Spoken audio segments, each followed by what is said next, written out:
साल खसारा हुआ, आइंदा साल हम उस खसारे से अपने आप को दूर करेंगे। इसके लिए अज़्म मुसम्मम होना चाहिए। ये सब बातें जो आपके सामने पेश की जा रही हैं, ये सब दरअसल कामयाबी के राज हैं। इन सब निकात पर जब तक हम तवज्जो नहीं देंगे, हम किसी भी मैदान में, किसी भी फनून में हम 100% कामयाबी हासिल नहीं कर सकते। 100% कामयाबी हासिल करने के लिए जहाँ मेहनत दरकार है, जहाँ माल का इसराफ जरूरी है, जहाँ बहुत सारी कुर्बानियां पेश करना जरूरी है, वहीं अपना मुहासबा भी जरूरी है।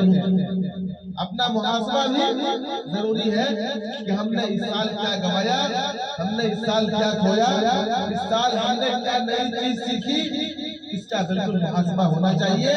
और अगर कोई कमी आपको दिखे, चाहे वो नतीजे की शक्ल में हो या हिफ्ज़ की शक्ल में हो या किसी और शक्ल में हो, जिस जगह पे आपको कमी दिखे, उस कमी को पूरा करने के लिए अपने हौसले को बुलंद करें और अपने अंदर का इरादा करें कि आइंदा साल इंशाअल्लाह ताला ये कमियां हमारे अंदर नहीं रहेगी, इन कमियों से हम छुटकारा पाएंगे।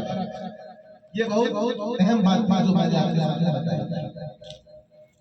मदरसे में हम और आप रहते हैं, तो एक मदरसे का ज़हन होता है, सारी चीजें तकरीबन हमारे ज़हन और दिमाग में अंदर होती है।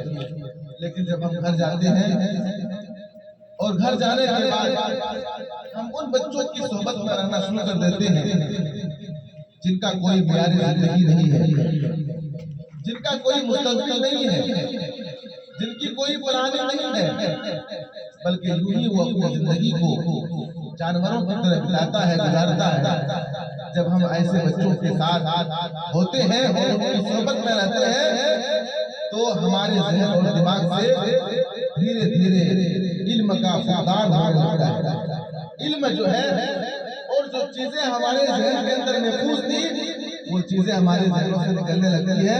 तो जरूरत इस बात की है कि जैसे हम मदरसे के अंदर किताबों की वर्कदानी करते हैं, अपने घरों के अंदर भी ये सिलसिला जारी और जारी